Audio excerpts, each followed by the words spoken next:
नमस्कार, मैं रवि गौतम। आप देख रहे हैं नमस्कार भारत। शिक्षा का सफर बिहार से मुजफ्फरनगर। आज के पॉडकास्ट की हमारी मुहिम, ये पहला पॉडकास्ट, पहला एपिसोड आज से शुरू कर रहे हैं। और इस एपिसोड के हमारे मेहमान हैं कपिल धीमान जी, जो Shri Ram group of colleges Muzaffarnagar, जो कि हिंदुस्तान के टॉप 25 कॉलेजेस में से एक है, और शिक्षा का सफर बिहार से मुजफ्फरनगर जैसी मुहिम को संभव बना रहे हैं।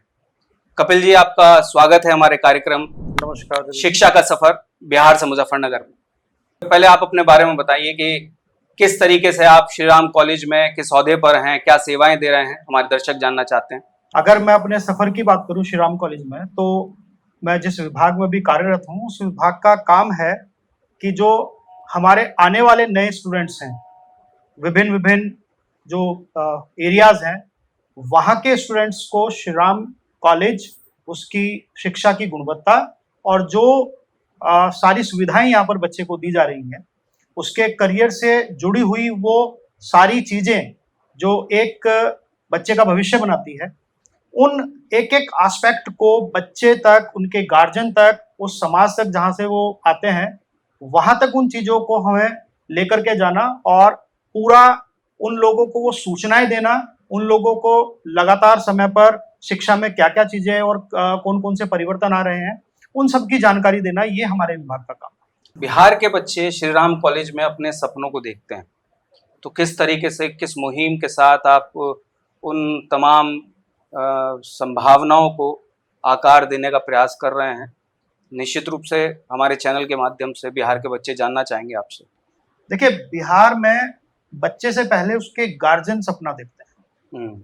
उसके अभिभावक जो हैं, वो कहीं ना कहीं अभी भी बिहार को अगर देखा जाए तो शिक्षा के क्षेत्र में पिछड़ा हुआ है। वहाँ व्यवस्थाएं नहीं है, संसाधन नहीं है, जिससे कि बच्चों को अच्छी शिक्षा दी जा सके। और उनके पास में उतना, मैं फाइनेंशियल भी उनको उतना स्ट्रांग नहीं देख रहा हूँ, जिससे कि बच्चा अच्छी शिक्षा ले सके। वहां पर क्या है कि एक बच्चे के लिए उसके अभिभावक जो है, अपना पूरा जो उनके पास है, वो छोटी जमीन हो, यहाँ तक कि छोटा कोई मकान हो या गाय भैंस हो, उसको भी बेच देते हैं कि बच्चा जाकर के बाहर पढ़ाई करे। तो सपना देखते हैं उनके गार्जियन, और वो तलाश करते हैं कि हमारा बच्चा जाए, पढ़े, लेकिन हमारे से, हमारी संस्कृति से भी दूर ना। हमारा जो शहर है, जो Shri Ram group of college जिस शहर में अभी बसा हुआ है, अगर इस हम पूरे के पूरे एरिया को देखेंगे, इसके हम क्लाइमेट को चेक करेंगे, यहाँ के हम जो पूरा हमारा कल्चर है उसको चेक करेंगे, तो किसी को भी समावेशित कर लेता है। यहाँ बच्चा आकर के अपनी वो बिहार का जो उसका कल्चर है, मुजफ्फरनगर का कल्चर दूसरे कल्चर्स को आत्मसात कर लेता है। तो ऐसा क्या खास है कि बिहार का बच्चा उस सफर, जो सफर वो वहां से शुरू करता है बिहार से, और मुजफ्फरनगर आके खत्म करता है, तो बीच में किसी और प्लेटफॉर्म पर उतरता नहीं है, सीधा मुजफ्फरनगर के प्लेटफॉर्म पर उतरकर आपके यहाँ एडमिशन लेता है आके? देखिए, मैं सच्चाई से अवगत कराता हूँ उसको कि ये जो बीच में जितने भी जिनको मेट्रो सिटीज बोलते हैं, वहां आपको एक शब्द है टीप टल्लो, मैं यूज करता हूँ ज्यादातर। साज सज्जा, टीप टल्लो, दिखावा बहुत मिलेगा। बोर्ड लगाए जाते हैं 100% प्लेसमेंट। 100% प्लेसमेंट का बोर्ड लगा करके बच्चे को ऐसे ऐसे व्यवस्थाएं दिखा करके कि आपको यहाँ इस तरह की फैसिलिटी मिलेगी, एसी रूम मिलेंगे, तो उसको शिक्षा देने के लिए नहीं बुला रहे। उसको वहां बुलाया जाता है केवल और केवल व्यवसायीकरण के लिए। चूंकि हमारे कॉलेज का जो उद्देश्य है वो व्यवसायीकरण नहीं है, वो शिक्षा का प्रचार प्रसार है।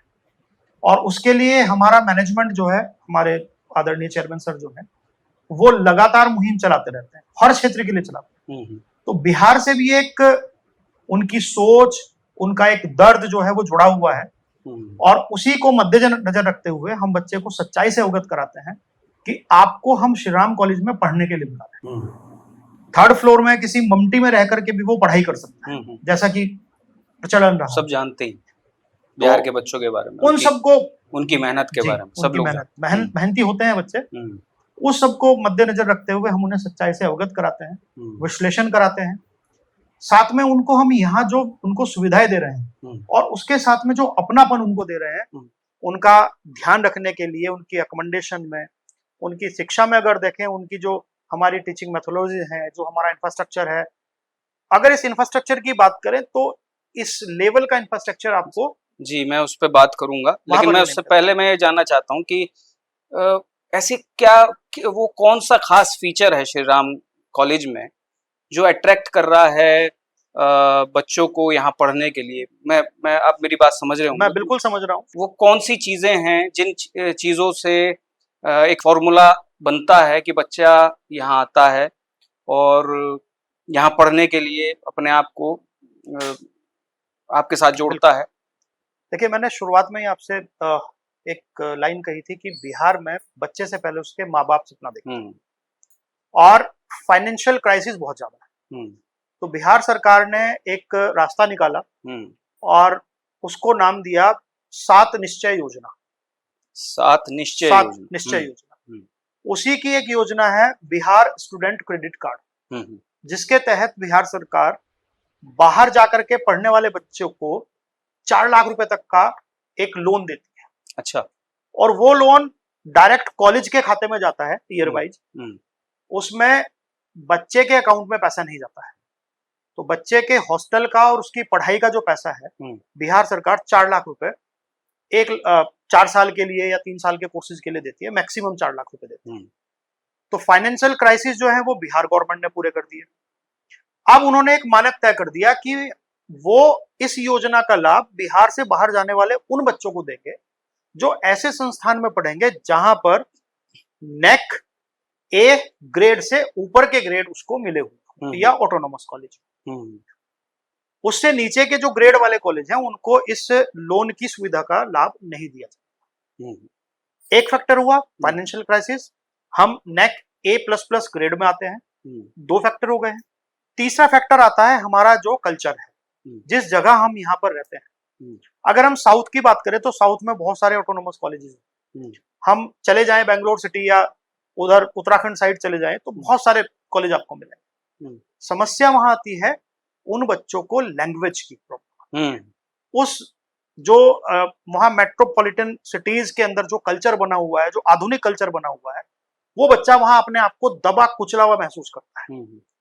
तो उसका वो विकास, वो मेंटली ग्रोथ जो है वहां पर रुक जाती है। यानी बिहार और यूपी एक सा ही है बच्चों को जी। एक तो नेक A++ होना श्री राम कॉलेज के लिए जी। एक अच्छी संभावना बनता है बिहार के बच्चों के लिए। दूसरा, बिहार और यूपी एक ही कल्चर है, एक सा कल्चर है, एक से लोग हैं, तो ये भी एक कारण है कि बिहार का बच्चा यहाँ पर आता है।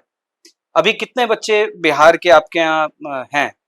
अभी अगर मैं लास्ट ईयर तक के स्टूडेंट्स की बात करूं तो अप्रोक्स 1500 के अराउंड हमारे पास में बिहार से लड़के लड़कियां आकर के पढ़ते। इसी में एक सवाल और ये भी है मेरा कि वो कौन सी किस प्रक्रिया के थ्रू वो जो प्रोसेस है बिहार गवर्नमेंट से जो लोन मिलने का है और DRCC जो भी वहां पर है, उस प्रक्रिया में आप किस तरीके से बच्चों को सहयोग करते हैं, जरा उसको भी तफसील से बताएंगे कि जिससे कि हमारे जो बच्चे ये प्रोग्राम देखेंगे वो लाभान्वित होंगे और उनको पता चलेगा कि किस तरीके से आप काम करते हैं। अगर अप्रोक्स मान लिया जाए तो 1500 किलोमीटर की दूरी हमारे और बिहार में है। तो बच्चे को अवेयर करने के लिए हमें वहां पर पूरे साल छोटे छोटे प्रोग्राम करने होते हैं। जिस एरिया से वो रहने वाले हैं, जहाँ के वो रहने वाले हैं, वहां जितने भी इस तरह के लोग हैं जो शिक्षा के क्षेत्र से जुड़े हुए हैं, हम उन लोगों के माध्यम से कॉलेज के बारे में और साथ में कोर्सेज के बारे में, जिन कोर्सेज में बच्चा आगे पढ़ सकता है, हम लगातार यहाँ से सूचनाएं भेजते रहते हैं।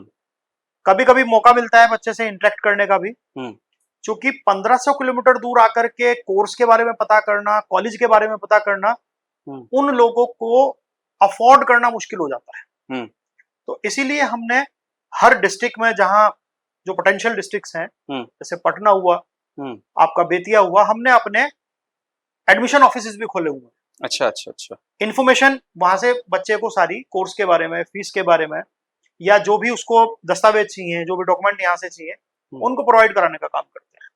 अच्छा, ये तमाम जो है सहूलियतें, ये इस तरीके से आप सपोर्ट करते हैं बच्चों को जी। और तो मैं वही अब आपसे क्वेश्चन भी किया था मैंने कि कितने बच्चे अभी यहाँ हैं और कितने हॉस्टल्स हैं आपके पास, उनमें क्या-क्या सुविधाएं हैं, और हम देखना भी चाहेंगे उन तमाम सुविधाओं बिल्कुल, को। मैं चाहूंगा कि आपके माध्यम से उन जी। सुविधाओं को मैं आने वाले जो एस्पायरेंट स्टूडेंट्स हैं उन तक पहुंचा पाऊं। हम्म।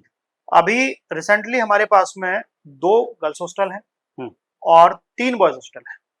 अच्छा। लेकिन बच्चों की रजिस्ट्रेशन की डिमांड को देखते हुए मुझे इसी वर्ष मैनेजमेंट से रिक्वेस्ट करनी पड़ी एक नई और ब्लॉक के लिए। तो एक नया ब्लॉक हमारा हॉस्टल का बन करके तैयार है। हम्म।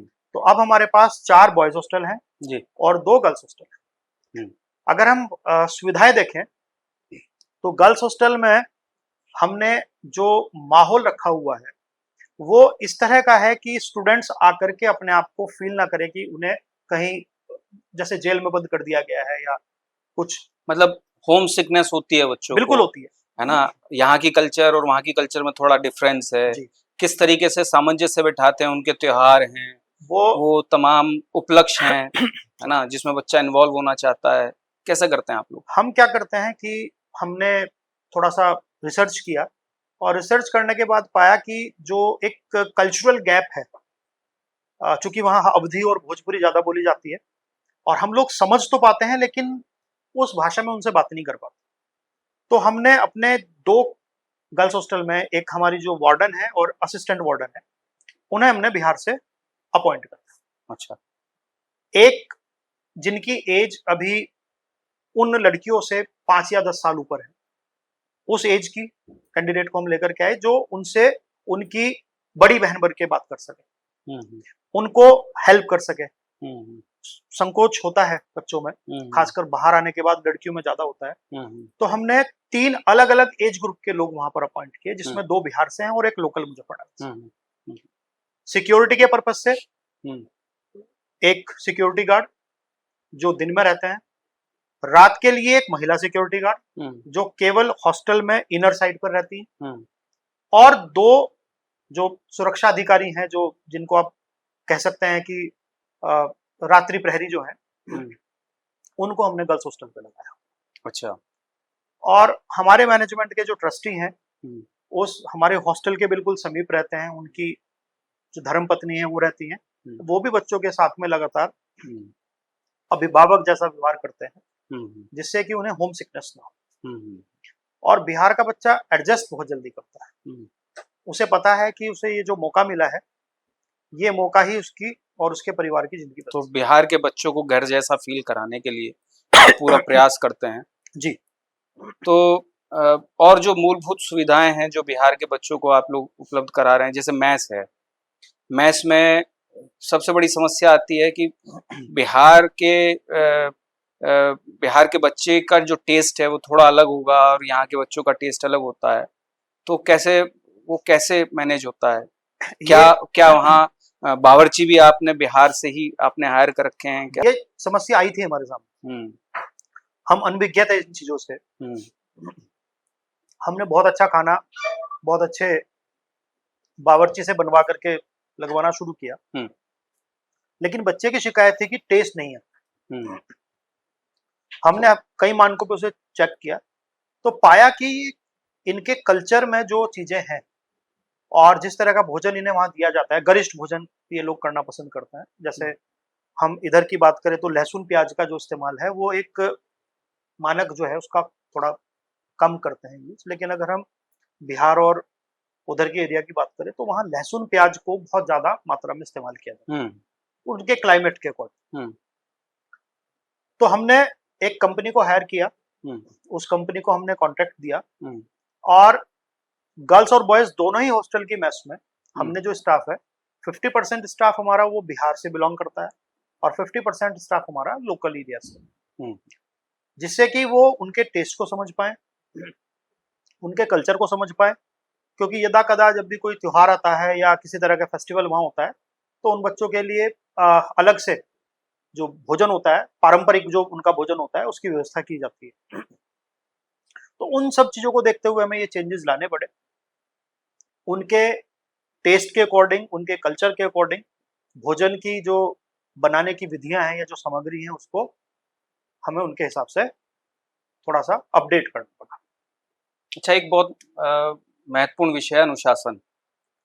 अब हर बच्चा एक सा नहीं है, कुछ अनुशासन में रहते हैं, कुछ अनुशासन में नहीं रहते हैं।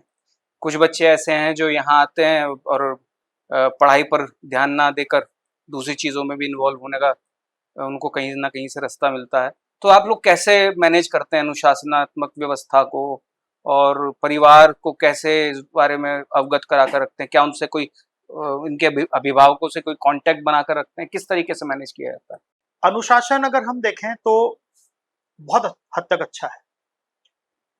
थोड़ा इधर उधर होता है तो बच्चे को बुला करके, उससे बात करके, उसे समझा करके, उसे उसका उद्देश्य याद दिला, काउंसलिंग की जाती है। बिल्कुल। क्योंकि सबसे बड़ी बात है कि ये लोग जो पैसा बिहार सरकार से ले रहे हैं वो कोई इन्हें दान नहीं दे रही, वो पैसा वो इनसे मैं ब्याज के वसूल करती है। तो अगर बच्चा इधर उधर भटक जाएगा, उद्देश्य से चला जाएगा, तो चूंकि गारंटी उस पूरे एजुकेशन लोन की जो गारंटी है उसके पेरेंट्स ने दी हुई है, तो वो पैसा उनको भरना पड़ेगा। उसके लिए उन्हें अपना मकान बेचना पड़े या अपनी दुकान बेचनी। तो हम यही उन बच्चों से बार बार बोलते हैं, लगातार उन बच्चों के गार्जियन से भी बात करते रहते हैं। अगर हमें लगता है कि बच्चा ठीक नहीं चल रहा है तो हम तुरंत उनके गार्जियन से संपर्क करते हैं, उन्हें बुलाते हैं और उस बच्चे की काउंसलिंग कराते हैं। उसे थोड़ा सा रास्ते पर लाने के लिए कुछ डांटने की बात पड़ती है, कुछ पनिशमेंट देने की बात आती है, तो वो सारी व्यवस्थाएं हम यहाँ पर उनके लिए करते हैं जी, जिससे कि बच्चा भटके। क्योंकि आज के समाज में आप बिहार की बात छोड़ दीजिए, आप कहीं का बच्चा ले लीजिए, हॉस्टल में जाने के बाद में बच्चा निरंकुश हो जाता है, भटक जाता है। लेकिन हम लक्की हैं, टचवुड, हमारे यहाँ जितना भी स्टाफ लगा हुआ है, जो भी लोग लगे हैं व्यवस्था में लगे हुए हैं, वो सभी लोग अपना 100% देते हैं और बच्चों को लगातार गाइड करते हैं कि वो अपने उद्देश्य पर ही रहे। एक बहुत महत्वपूर्ण विषय ये है कि ज्यादातर बच्चा जो बिहार से आता है, मुजफ्फरनगर का भी ऐसी है, कि इंग्लिश बहुत कमजोर होती है और प्रोफेशनल या टेक्निकल एजुकेशन में इंग्लिश का बहुत महत्वपूर्ण देखिए रोल है। इंग्लिश में अगर जहां तक मैं समझ पाया हूँ, इंग्लिश कमजोर होने का सिर्फ एक ही कारण है, वो है मदर टंग। प्रॉब्लम आती है कि कम्युनिकेशन स्किल। हम लोग हिंदी भाषी, हमारी जो टंग है वो सेट हो चुकी है। हम कोशिश करते हैं कि इंग्लिश लैंग्वेज को अपनी मदर टंग के अकॉर्डिंग बोलें, और जैसे ही हम इस प्रक्रिया में आते हैं इंग्लिश हमसे दूर हो जाती है, क्योंकि वो एक बहुत सॉफ्ट लैंग्वेज है। उसको बोलने के लिए आपको अपने जो प्रोनाउंसिएशन है उस पर बहुत काम करना होता है जी। और चूंकि हमारा जो एनवायरनमेंट है वो इस तरह का है, जो कल्चर है या जो हमारे सराउंडिंग की चीजें हैं वो उतना इंग्लिश फ्रेंडली नहीं है जी। अब अगर मैं एक छोटा सा एग्जांपल देना चाहूंगा, आप दूर दराज किसी भी गांव में चले जाएं तो वहां पर भी इंग्लिश के शब्द बोले जाते हैं जी। एक्सीडेंट एक ऐसा शब्द है जिसको आप आम बोलचाल के शब्द हैं। कोई इसे एक्सीडेंट बोलेगा, कोई एक्सीडेंट बोलेगा, हाँ, प्रोनाउंसिएशन की प्रॉब्लम अलग अलग। तो समस्या है कि विचार मेरे जैसे मेरे दिमाग में आएंगे वैसी ही भाषा मेरे मुंह से निकल जबान से निकलेगी, और हम उस लैंग्वेज को अभी, चूंकि उस तरह के शायद प्रोत्साहन कार्यक्रम नहीं चलाए गए हैं कि हम उसको आत्मसात कर पाए। अगर हम उसे अपनी मदर टंग के अकॉर्डिंग बोलना चाहेंगे तो कभी भी कामयाब नहीं होंगे। हाँ, हम उसे एक लैंग्वेज की तरह लेंगे, हावी नहीं होने देंगे, तो हम उसको जल्दी सीख जाएंगे। यानी पर्सनैलिटी डेवलपमेंट के लिए इसके अलावा और क्या चलता है? पर्सनैलिटी डेवलपमेंट के लिए सबसे जरूरी है बच्चे का आत्मविश्वास और उसके कंटेंट पर उसकी पकड़। अगर ये दो चीज बच्चे के पास है तो वो किसी भी तरह की लैंग्वेज को आसानी से सीख सकता है। तो कपिल जी, आप हमारे दर्शकों को कॉलेज की एक विजिट कराना चाहेंगे, सुविधाएं दिखाना चाहेंगे? बिल्कुल, चलते हैं कपिल जी के साथ Shri Ram group of colleges के सफर में और देखते हैं उन तमाम सुविधाओं को। आइए चलते जी। कपिल जी, यहाँ क्या होता है? ये सेंटर है सर हमारा। जैसे मैंने अभी आपको बताया था कि जो हमारे दूर दराज के जो हमारे बच्चे हैं उन बच्चों को प्रॉपर इंफॉर्मेशन जो है वो देने के लिए ये सेंटर बनाया गया है। हाँ। जिसमें क्या एडमिशन प्रोसेस रहेगा और किस तरह से वो बच्चे हम तक पहुंच सकते हैं, एंट्रेंस एग्जाम उनको किस तरह से फेस करना है, ऑनलाइन मोड में, ऑफलाइन मोड में, वो सारी की सारी चीजें, वो सारी इंफॉर्मेशन यहाँ से उन सभी बच्चों को लगातार दी जाती हैं। और कोई अगर उनकी क्वेरी आती है या कोई इच्छा या जिज्ञासा बच्चे की होती है तो उसको फॉरवर्ड किया जाता है हम लोगों तक, जिससे कि आगे एग्जीक्यूट किया जा सके। चलिए सर। लश ग्रीन कैंपस, हाँ, ये विशेषता है एक हमारी जिसके लिए हम जाने जाते हैं। मैं एक टूर कराऊंगा आपको पूरा अपने इस कैंपस का कि लश ग्रीन कैंपस एक्चुअली क्या होता है। आइए जी कपिल जी, ये लश सर ग्रीन कैंपस का एक बहुत बड़ा सुंदर जगह है। ये लश ग्रीन कैंपस की जो हम बात कर रहे हैं उसको मेंटेन करने के लिए जिन प्लांट्स की जरूरत होती है वो प्लांट्स इन हाउस यहीं पर डेवलप किए जाते हैं, उन्हें बाहर से परचेज करके नहीं लाया जाता है। और ये पूरा जो आप यहाँ देख रहे हैं सेटअप, ये इन प्लांट्स को यहाँ डेवलप करके फिर इस पूरे कैंपस में अलग अलग जगह उसको लगा दिया जाता है। ये सब एग्रीकल्चर डिपार्टमेंट इसको देखता है? सब एग्रीकल्चर डिपार्टमेंट इसको देखता है। तो ये हमारे जो चेयरमैन सर हैं, ये सब उनकी देखरेख में, उनके संरक्षण में चलता है। इसमें एक खूबसूरत तालाब भी मैं आपको दिखाना चाहूंगा।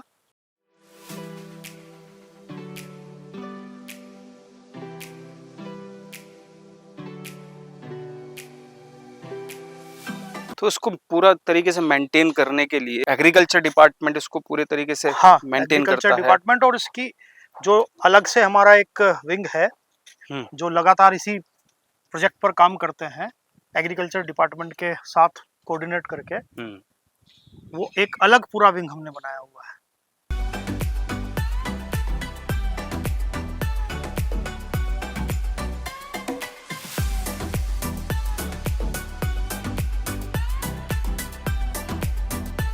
कपिल जी, आपने लश ग्रीन कैंपस दिखाया जी। हॉस्टल कितने हैं अपने यहाँ? हमारे पास में अभी जो बॉयज हॉस्टल हैं, 3 बॉयज हॉस्टल जो अभी रनिंग में हमारे पास में है, मैं दिखाता हूँ अभी आपको। और एक नया ब्लॉक हॉस्टल का, ये कौन सा ब्लॉक है? ये हॉस्टल 2 है हमारा। अच्छा, ये क्या है? ये हमारी हॉस्टल के लिए सिक्योरिटी सर्विसेज लगी हुई है। किसी भी बाहर से आने वाले व्यक्ति, वो बच्चा हो, टीचर हो, फैकल्टी हो, कोई भी व्यक्ति आएगा यहाँ पे, उसको इस एनक्लोजर पर वो चेक करेंगे बाहर जाना या एंट्री या एग्जिट सब। जी। आइए रवि सर, चलते हैं हम हॉस्टल 1 में, जो हमारा ब्लॉक है। ये हमारे 2 हॉल हैं। एक बार में कितने बच्चे बैठ सकते हैं यहाँ पे? इसमें एक बार में 800 बच्चे दोनों तरफ हमारे बैठ सकते हैं। तो ये हमारा हॉस्टल है सर। नहीं, वाकई आपने जो मैस की जो सुविधा है, बच्चों के खाने की जो सुविधा है, वो वाकई में बहुत अच्छी है। लेकिन सभी बच्चों को सेटिस्फाई करना बड़ा मुश्किल है। हाँ, मुश्किल है। खाने को लेकर हमेशा शिकायत कोई ना कोई रहती है। कभी किसी को ज्यादा मिर्च चाहिए, किसी को तेल कम चाहिए, किसी को ज्यादा तेल चाहिए। तो इस समस्या को, जो कि आमतौर पर देखी जाती है, इसको कैसे मैनेज करते हैं आप लोग? उसके लिए हमने जो हमारे तीनों हॉस्टल हैं, उन तीनों हॉस्टल के बच्चों को मिला करके एक फूड कमेटी बनाई हुई है। अच्छा। जिसमें हॉस्टल के ही बच्चे हैं। हाँ। और उनके साथ हमारे एक टीचर कोऑर्डिनेटर हैं। तो उनकी मीटिंग हम लगातार लेते रहते हैं। मंथली एक मीटिंग हमारी होती रहती है। और हम कोशिश ये करते हैं कि जो भोजन बनता है, एक वीक एक तरह के टेस्ट के हिसाब से बने, नेक्स्ट वीक जो तेज मिर्च पसंद करते हैं थोड़ा तीखा बने। तो हम इस तरह का एक एवरेज बना करके चलते हैं कि हर बच्चे को हर तरह का उसके टेस्ट का भोजन मिलता रहे। इसके अलावा और जो कोर्सेज हैं उनमें क्या संभावनाएं रहती हैं? अब कोर्स बिहार का बच्चा जुड़ जाना चाहेगा इस बात के लिए, करिकुलम के हिसाब से हम उनको टीचिंग और प्रैक्टिकल वर्क दोनों देने की पूरी कोशिश करते हैं। एग्रीकल्चर के बच्चों के लिए आपने देख ही लिया। इसी तरह से जो हमारे बच्चे कंप्यूटर एप्लीकेशन के हैं, इस पूरे सिस्टम को, जैसे हॉस्टल है, हॉस्टल को संभालने के लिए एक हमें सॉफ्टवेयर की जरूरत पड़ती है, ERP की जरूरत पड़ती है। तो प्रैक्टिकल वर्क हम अपने बच्चों को वहाँ उन्हें दिखाते हैं कि कैसे उस मॉड्यूल को बनाया जाता है और कैसे उस मॉड्यूल को आगे लगातार मेंटेन रखा जा सकता है। इसी तरह से जर्नलिज्म के जो हमारे बच्चे हैं, उन बच्चों को हम इस पूरे कैंपस में लगातार उनकी टेस्ट के अकॉर्डिंग वीडियोग्राफी करने, उनको कंटेंट पर्टिकुलर चीजों पर बनाने के लिए, साथ में फोटोग्राफी करने के लिए, सीखने के लिए उन्हें इतने मौके मिलते हैं कि वो यहाँ से सब कुछ प्रैक्टिकल वर्क सीख सकते हैं अगर वो इच्छा रखते हैं तो। ये सिक्योरिटी को हाँ, लेकर मुझे देख रहा हूँ सब तमाम जगह पर कैमरे लगे हुए हैं। बिल्कुल। ये एक्चुअल में क्या है कि सीसीटीवी चप्पे चप्पे पर लगा हुआ है। हाँ। और उसकी मॉनिटरिंग करने के अलग अलग हमने सिस्टम बनाए हुए हैं जी। एक पूरे कैंपस का सीसीटीवी एक्सेस मेरे ऑफिस में लगातार मेरे सामने स्क्रीन पर रहता है। हाँ। जिससे कि हम बच्चों को मॉनिटर करते रहें। सेफ्टी पॉइंट ऑफ व्यू से सिक्योरिटी, आपने देखा कि हमारे हर गेट पर आपको एक सिक्योरिटी पर्सन मिलेगा ही मिलेगा। और डे और नाइट दोनों ही शिफ्ट में अलग अलग ये चीज़ें चलती हैं। मैं साथ में एक चीज़ आपको और दिखाना चाहूँगा। फाइन आर्ट्स का जो बच्चा हमारे यहाँ आता है, आप देखेंगे कि ये जो पूरा रॉक गार्डन सामने है, इसकी पूरी डिजाइनिंग जो है ये सब कुछ फाइन आर्ट्स के बच्चों के थ्रू कराई गई है।